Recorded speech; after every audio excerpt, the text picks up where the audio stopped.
People look up to you. He said, you are the light of the world. He has redeemed us from darkness and has brought us into the kingdom of light, and to make us light unto our world. Nothing should go down around a Christian. If things are shaking, check it. It may be that one, it is something called trial of your faith.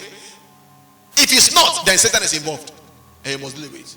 But at the end of it, it will end in your glorification. We are not meant to be down. Never. Jesus is never down. God is not down. How can I be down?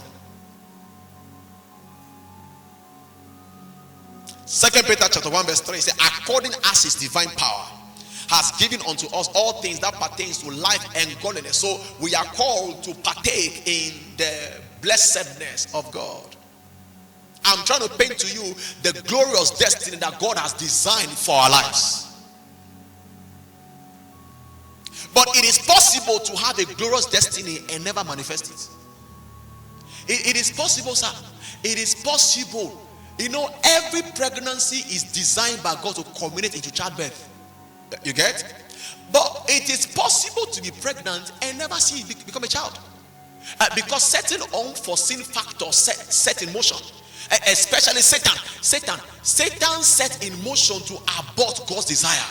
So it is possible to be pregnant within God's scope of plans with a glorious destiny that may never see the light of day. God can speak about you and it will never see the light of day.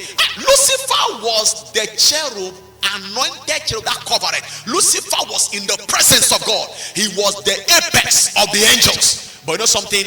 That never saw the glory end that God has designed for him. He became a strange angel in hell because he did not run the race well to finish well. God can have a glorious destiny ordained for you. He can speak about you glory, but it will never come to pass. Oh, that is why within you there is that movement. You know that there is something great about me. But if you ask the drunkard on the street, he will tell you have dreams. So big dreams. Ask the prostitute, he will tell you have some big desires. In Ecclesiastes chapter 3, I think chapter 3 verse 11, it said he made all things live in his time. He said he has also set eternity in the heart of man. He has set eternity, meaning ability to dream without walls. That is why you could imagine big things. Nobody can limit your dream, your imagination. You can imagine all manner of great things because God has set eternity in the heart of man. But with the eternity in the heart of man, it is possible to be pregnant that may never culminate into fruitfulness, culminate into childbirth, because some factors have been introduced by the enemy that contended with that glorious destiny and it never showed up. In fact, is it Hosea 13, Bible said it spoke about Ephraim. It said Ephraim was an unwise son. It said he when it was time to be born, he didn't come to the place where children break forth. So God has ordained that Ephraim will be born into certain greatness. But when the time came that Ephraim should come out, Ephraim went to hide himself inside.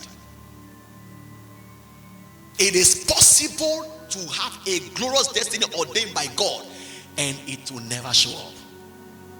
Never show up. The story of Amnon in 2 Samuel chapter 13 tells us, Amnon was the firstborn of David. So he was a heir apparent to the throne.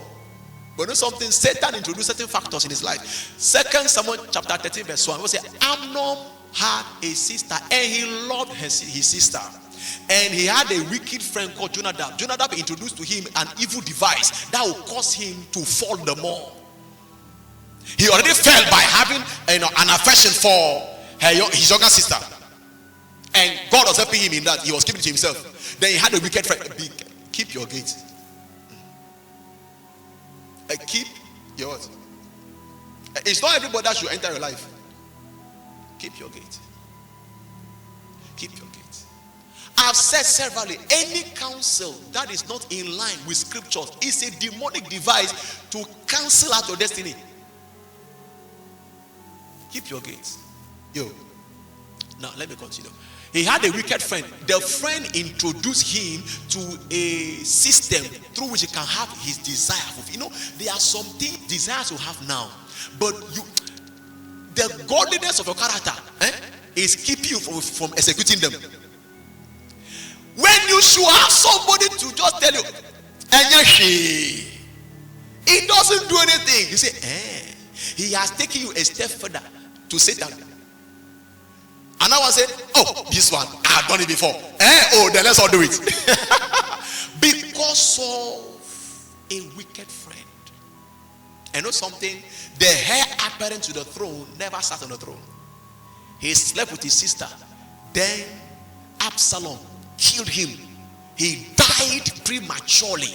He died before his time. It is possible to have a glorious destiny and never fulfill it. Oh, look at it in the book of beginnings, Genesis. God put Adam and Eve in the garden. I mean, that was the best destiny any man can think about. But you know something? They never enjoyed its fullness because something came to kick them out. They allowed themselves to be kicked out. It is possible to have a glorious destiny. Oh, a prophet spoke about me. I know I have a big destiny. Oh, friend, there are many people with glorious destiny and never saw that of day. Not every seed being planted grows. Some die. Some factors were introduced into the soil that didn't make them see the light of day. So, Bible says, I have a glorious pastor, I have a glorious city. That's not it. My emphasis today is to show us a battlefield. Say battlefield. I know I told us before that if you go to church and you don't return with responsibility, you went for entertainment. You get that? Any service you go to, you must return home with what to do. What must I do to inherit the kingdom? Is this a prophesy to me? Come unto me, all ye that labor and are heavy laden, and I will give you rest. A promise. And he said, come and take my yoke. Take up spiritual responsibility. So anytime you meet up with Jehovah God, if it is God you meet up with, he will lay on you certain yokes. His responsibilities. We needed wine. He said, fill the water with water. Responsibility. He said, when they had this done, they enclosed a great moat. There is